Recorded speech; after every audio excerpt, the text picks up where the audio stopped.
ಕಡೆ ನಿನಗೆ ದುಶ್ಮನ್ಗಳಿದ್ದಾರೆ, ನಿನ್ನ ಸಂಸಾರ ಹಾಳು ಮಾಡಲು ಪ್ರಯತ್ನ ಪಡ್ತಾ ಇದ್ದಾರೆ, ನಿನ್ನ ಕಾರ್ಯ ಫಲ ನೀಡದಂತೆ ಹಾಳು ಮಾಡಲು ಸಂಚಿದು. ರಿಷಬ್ ಶೆಟ್ಟಿ ದಂಪತಿಗೆ ವಾರಾಹಿ ಪಂಜುರ್ಲಿ ದೈವದ ಅಭಯ. ಪಂಜುರ್ಲಿ ನೇಮಕ್ಕೆ ಬೇಡಿಕೊಂಡಿದ್ದಾರೆ ರಿಷಬ್ ಶೆಟ್ಟಿ. ಮಂಗಳೂರಿನಲ್ಲಿ ನಡುರಾತ್ರಿ ರಿಷಬ್ ಶೆಟ್ಟಿ ಅವರಿಂದ ಹರಕೆ ಕೂಡ ನೆರವೇರಿದೆ. ನಸುಕಿನ ಜಾವ 4 ಗಂಟೆ ತನಕ ಉತ್ಸವದಲ್ಲಿ ಭಾಗಿಯಾಗಿದ್ದಾರೆ. ಕದ್ರಿ ಬಾರೆಬೈಲ್ ವಾರಾಹಿ ಪಂಜುರ್ಲಿ ವಾರ್ಷಿಕ ಉತ್ಸವ. ಈ ಉತ್ಸವದ ಕೊನೆಯಲ್ಲಿ ಕಷ್ಟವನ್ನ ಹೇಳಿಕೊಂಡಿದ್ದಾರೆ ರಿಷಬ್ ಶೆಟ್ಟಿ ಅವರು.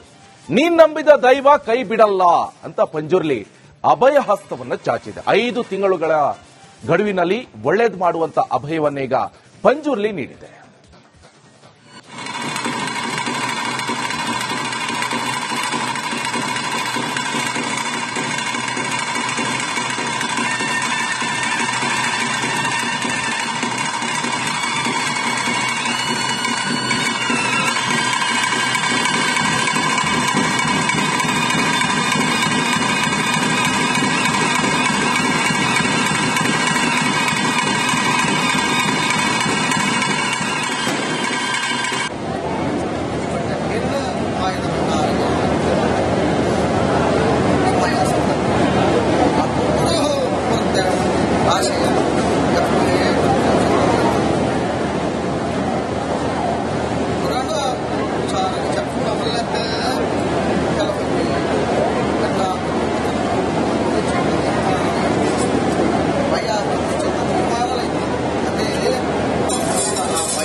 ಬಗ್ಗೆ ಮಾಹಿತಿ ಕೊಡ್ತಾರೆ ನಮ್ಮ ಪ್ರತಿನಿಧಿ ದಿನೇಶ್ ಕಾಶಿಪಟ್ನ ನೇರ ಸಂಪರ್ಕದಲ್ಲಿ ಜಾಯ್ನ್ ಆಗಿದ್ದಾರೆ. ದಿನೇಶ್, ಈ ಹಿಂದೆ ಕೂಡ ಕಾಂತಾರ ಫಿಲ್ಮ್ ತೆಗೆಯುವಂತ ಸಂದರ್ಭದಲ್ಲಿ ದೇವರ ಹತ್ರ ಪ್ರಾರ್ಥನೆ ಮಾಡ್ಕೊಂಡಿದ್ರು, ದೇವರು ಕೂಡ ನುಡಿ ಕೊಟ್ಟಿದ್ರು. ಬಟ್ ಈಗ ಕಾಂತಾರ ಪ್ರೀಕ್ವೆಲ್ ಅಲ್ಲೂ ಕೂಡ ಪ್ರಾರ್ಥನೆ ಮಾಡ್ಕೊಂಡಿದ್ರು, ದೇವರಿಗೆ ಏನಂತ ನುಡಿ ಕೊಟ್ಟಿದೆ. ಜೊತೆಗೆ ಈಗ ರಿಷಬ್ ಶೆಟ್ಟಿನ ಏನಾದರೂ ಮಾತನಾಡಿಸುವಂತ ಪ್ರಯತ್ನ ಮಾಡಿದ್ರೆ ಅವ್ರು ಏನ್ ಹೇಳಿದ್ರು?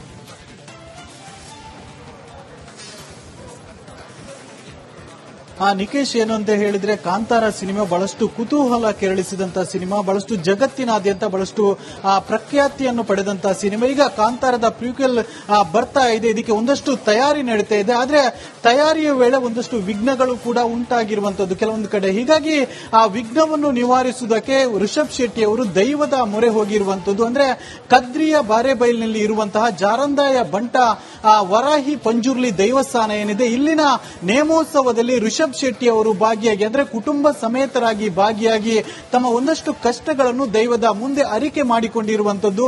ನಾನೀಗ ಏನು ರಿಷಬ್ ಶೆಟ್ಟಿ ಅವರು ಭಾಗವಹಿಸಿದಂತಹ ಏನು ನೇಮೋತ್ಸವದ ದೇವಸ್ಥಾನದ ಮುಂಭಾಗದಲ್ಲಿದ್ದೇನೆ. ಇದು ಕದ್ರಿಯ ಬಾರೆಬೈಲ್ನಲ್ಲಿ ಇರುವಂತಹ ಜಾರಂದಾಯ ಬಂಟ ದೇವಸ್ಥಾನ ಮತ್ತು ವಾರಾಹಿ ಪಂಜುರ್ಲಿ ದೇವಸ್ಥಾನ. ಈ ಒಂದು ದೇವಸ್ಥಾನ ಕರಾವಳಿಯಲ್ಲಿ ಬಹಳಷ್ಟು ಪ್ರಸಿದ್ಧಿ ಪಡೆದಂತಹ ದೇವಸ್ಥಾನ, ಬಹಳಷ್ಟು ಭಕ್ತರನ್ನು ಒಳಗೊಂಡಂತಹ ದೇವಸ್ಥಾನ ಈ ಒಂದು ದೇವಸ್ಥಾನ. ಇಲ್ಲಿ ಮೊನ್ನೆಯಿಂದ ನೇಮೋತ್ಸವ ನಡೀತಾ ಇದೆ. ನಿನ್ನೆ ವಾರಾಹಿ ಪಂಜುರ್ಲಿಯ ನೇಮೋತ್ಸವ ಇತ್ತು. ಈ ಒಂದು ನೇಮೋತ್ಸವದಲ್ಲಿ ರಿಷಬ್ ಶೆಟ್ಟಿ ಅವರು ಪತ್ನಿ ಮತ್ತು 2 ಮಕ್ಕಳ ಜೊತೆ ಇಲ್ಲಿ ನೇಮೋತ್ಸವದಲ್ಲಿ ಭಾಗಿಯಾಗಿರುವಂತದ್ದು.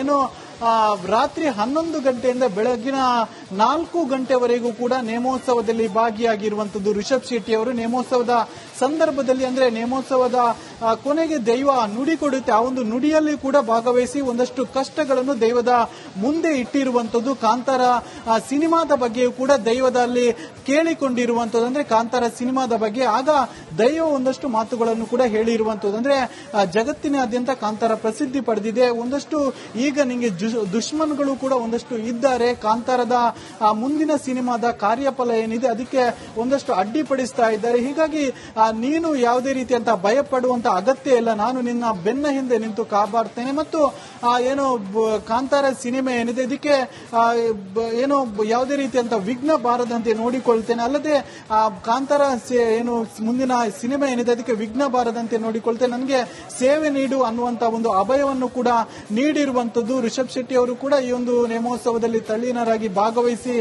ತಮ್ಮ ಕಷ್ಟಗಳನ್ನೆಲ್ಲ ಕೂಡ ದೈವದ ಮುಂದೆ ಹೇಳಿಕೊಂಡಿರುವಂತದ್ದು. ಒಟ್ಟಿನಲ್ಲಿ ರಿಷಬ್ ಶೆಟ್ಟಿ ಅವರು ಈ ಒಂದು ದೈವಸ್ಥಾನದಲ್ಲಿ ಭಾಗವಹಿಸಿದ್ದು ಬಹಳಷ್ಟು ಕುತೂಹಲಕ್ಕೂ ಕೂಡ ಕಾರಣ ಆಗಿರುವಂತದ್ದು. ಅಂದ್ರೆ ಕಾಂತಾರ ಸಿನಿಮಾದ ಬಗ್ಗೆ ಒಂದಷ್ಟು ಶೂಟಿಂಗ್ ನಡೀತಾ ಇದೆ, ಒಂದಷ್ಟು ಮಾತುಕತೆಗಳು ಕೂಡ ಕೇಳಿ ಬರ್ತಾ ಇದೆ. ಜೊತೆಗೆ ಕಾಂತಾರ ಸಿನಿಮಾ ಬಹಳಷ್ಟು ವರ್ಲ್ಡ್ ವೈಡ್ ಹಿಟ್ ಆಗಿತ್ತು. ಆ ಬಳಿಕ ಒಂದಷ್ಟು ದೈವ ಆರಾಧಕರಿಂದಲೇ ಆಕ್ರೋಶ ಕೇಳಿ ಬಂದಿತ್ತು, ಒಂದಷ್ಟು ಅಪಸ್ವರ ಕೂಡ ಕೇಳಿ ಬಂದಿತ್ತು. ಈಗ ಮುಂದಿನ ಸಿನಿಮಾ ಅಂದ್ರೆ ಕಾಂತಾರದ ಮುಂದಿನ ಭಾಗದ ಏನು ಸಿನಿಮಾ ಏನಿದೆ ಅದಕ್ಕೆ ಯಾವುದಾದ್ರೂ ತೊಡಕು ಉಂಟಾಗಬಹುದು ಅನ್ನುವಂತ ಒಂದು ಭಯದಲ್ಲೂ ಕೂಡ ಇದ್ದಾರೆ. ಹೀಗಾಗಿ ಮುಂದಿನ ಸಿನಿಮಾಕ್ಕೆ ಯಾವುದೇ ರೀತಿಯಾದಂತಹ ತೊಡಕು ಉಂಟಾಗಬಾರದು, ನಿರ್ವಿಘ್ನವಾಗಿ ಆ ಒಂದು ಸಿನಿಮಾ ನಡಿಬೇಕು ಅನ್ನುವಂತ ಉದ್ದೇಶದಿಂದ ದೈವಸ್ಥಾನಕ್ಕೆ ಬಂದು ನೇಮೋತ್ಸವದಲ್ಲಿ ಭಾಗವಹಿಸಿ ದೈವದ ಪ್ರಸಾದವನ್ನು ಕೂಡ ಸ್ವೀಕರಿಸಿರುವಂತದ್ದು, ಜೊತೆಗೆ ದೈವದ ಅಭಯವಾಕ್ಯಗಳನ್ನು ಕೂಡ ಕೇಳಿರುವಂತ ಮತ್ತು ದೇವಸ್ಥಾನಕ್ಕೆ ಅಂದ್ರೆ ದೇವಸ್ಥಾನ ಮುಂದಿನ ಹಂತದಲ್ಲಿ ಜೀರ್ಣೋದ್ಧಾರಗೊಳ್ಳುತ್ತೆ, ಆ ಒಂದು ಜೀರ್ಣೋದ್ಧಾರಕ್ಕೂ ಕೂಡ ನಾನು ಏನು ದೇಣಿಗೆಯನ್ನು ನೀಡ್ತೇನೆ ಅನ್ನುವಂತ ಮಾತನ್ನು ಕೂಡ ರಿಷಬ್ ಶೆಟ್ಟಿ ಅವರು ಹೇಳ್ಕೊಂಡಿರುವಂತದ್ದು. ನಿಕೇಶ್, ದಿನೇಶ್, ಖಾಲಿ ಕಾಂತಾರ ಫಿಲ್ಮ್ಗೆ ಮಾತ್ರನಾ ಅಥವಾ ಈಗ ಶಿವಾಜಿ ಪಾತ್ರದಲ್ಲೂ ಕೂಡ ಅಭಿನಯವನ್ನ ಮಾಡ್ತಾ ಇದ್ರೆ ಈ ನಿಟ್ಟಿನಲ್ಲಿ ಕೂಡ ಕೆಲವೊಂದಿಷ್ಟು ಪರವಿರೋಧ ಚರ್ಚೆಗಳು ಕೂಡ ಆಗ್ತಾ ಇದೆ. ಇದರ ಜೊತೆಗೆ ಕೂಡ ಒಂದಿಷ್ಟನ್ನ ವಿರೋಧ ಕೂಡ ವ್ಯಕ್ತಪಡಿಸ್ತಾ ಇದ್ರೆ ಆ ನಿಟ್ಟಿನಲ್ಲಿ ಏನಾದ್ರೂ ಕೇಳ್ಕೊಂಡಿದ್ರೆ ಏನ್ ಕತೆ, ಡೀಟೇಲ್ಸ್ ಇದೆಯಾ ಆ ಬಗ್ಗೆ?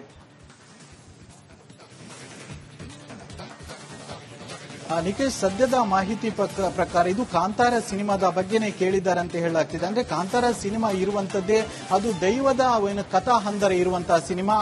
ಮುಂದೆ ಈ ಹಿಂದೆ ಬಂದಂತಹ ಸಿನಿಮಾವನ್ನು ಕೂಡ ಗಮನಿಸಬಹುದು, ಅದರಲ್ಲಿ ಪಂಜುರ್ಲಿ ಮತ್ತು ಗುಳಿಗ ದೈವದ ಕಥಾ ಹಂದರ ಇತ್ತು ಆ ಒಂದು ಸಿನಿಮಾದಲ್ಲಿ. ಹೀಗಾಗಿ ಮುಂದಿನ ಸಿನಿಮಾದಲ್ಲಿ ದೈವದ ಯಾವುದೇ ರೀತಿ ಅಂದ್ರೆ ಸೀನ್ಗಳು ಇರೋದಿಲ್ಲ ಅಂತ ಹೇಳ್ತಾ ಇದ್ದಾರೆ. ಆದ್ರೆ ಹಿಂದಿನ ಸಿನಿಮಾ ಬಂತಲ್ಲ ಆಗ ವರ್ಲ್ಡ್ ವೈಡ್ ಹಿಟ್ ಆಯಿತು, ಆದ್ರೆ ಅದರ ಬಳಿಕ ಒಂದಷ್ಟು ಸಭಾ ಕಾರ್ಯಕ್ರಮ ಇರ್ಬೋದು, ಒಂದಷ್ಟು ವೇದಿಕೆ ಇರ್ಬೋದು, ಇಂಥದ್ರಲ್ಲಿ ದೈವದ ನರ್ತನವನ್ನು ಪ್ರದರ್ಶನ ಮಾಡಲಾಗಿತ್ತು. ಆಗ ರಿಷಬ್ ಶೆಟ್ಟಿ ಅವರ ವಿರುದ್ಧ ಕೂಡ ಒಂದಷ್ಟು ಆಕ್ರೋಶಗಳು ಕೂಡ ಕೇಳಿ ಬಂದಿರುವಂತದ್ದು. ಅಂದ್ರೆ ದೈವಾರಾಧಕರಿಂದಲೇ ಒಂದಷ್ಟು ಆಕ್ರೋಶ ಇತ್ತು. ಅಲ್ಲದೆ ಮುಂದಿನ ಏನು ಸಿನಿಮಾ ಏನಿದೆ ಕಾಂತಾರದ ಮುಂದಿನ ಭಾಗ ಅದರಲ್ಲಿ ಯಾವುದೇ ರೀತಿಯಂತ ದೈವದ ಸನ್ನಿವೇಶಗಳನ್ನು ಅಳವಡಿಸಬಾರದು ಅನ್ನುವಂತ ಆಕ್ರೋಶ ಕೂಡ ದೈವಾರಾಧಕರಿಂದ ವ್ಯಕ್ತ ಆಗಿತ್ತು. ಹೀಗಾಗಿ ಒಂದಷ್ಟು ಅಪಸ್ವರ ಇತ್ತು.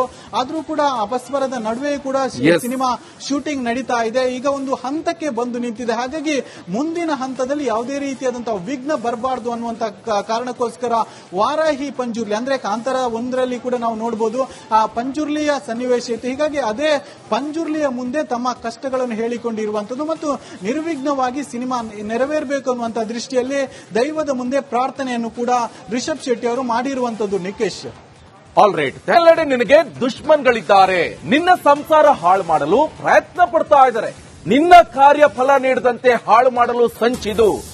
ರಿಷಬ್ ಶೆಟ್ಟಿ ದಂಪತಿಗೆ ವಾರಾಹಿ ಪಂಜುರ್ಲಿ ದೈವದ ಅಭಯ. ಪಂಜುರ್ಲಿ ನೇಮಕ್ಕೆ ಬೇಡಿಕೊಂಡಿದ್ದಾರೆ ರಿಷಬ್ ಶೆಟ್ಟಿ. ಮಂಗಳೂರಿನಲ್ಲಿ ನಡುರಾತ್ರಿ ರಿಷಬ್ ಶೆಟ್ಟಿ ಅವರಿಂದ ಹರಕೆ ಕೂಡ ನೆರವೇರಿದೆ. ನಸುಕಿನ ಜಾವ 4 ಗಂಟೆ ತನಕ ಉತ್ಸವದಲ್ಲಿ ಭಾಗಿಯಾಗಿದ್ದಾರೆ. ಕದ್ರಿ ಬಾರೆಬೈಲ್ ವಾರಾಹಿ ಪಂಜುರ್ಲಿ ವಾರ್ಷಿಕ ಉತ್ಸವ. ಈ ಉತ್ಸವದ ಕೊನೆಯಲ್ಲಿ ಕಷ್ಟವನ್ನ ಹೇಳ್ಕೊಂಡಿದ್ದಾರೆ ರಿಷಬ್ ಶೆಟ್ಟಿ ಅವರು. ನೀನ್ ನಂಬಿದ ದೈವ ಕೈ ಬಿಡಲ್ಲ ಅಂತ ಪಂಜುರ್ಲಿ ಅಭಯ ಹಸ್ತವನ್ನ ಚಾಚಿದೆ. 5 ತಿಂಗಳುಗಳ ಗಡುವಿನಲ್ಲಿ ಒಳ್ಳೇದು ಮಾಡುವಂತ ಅಭಯವನ್ನೀಗ ಪಂಜುರ್ಲಿ ನೀಡಿದೆ.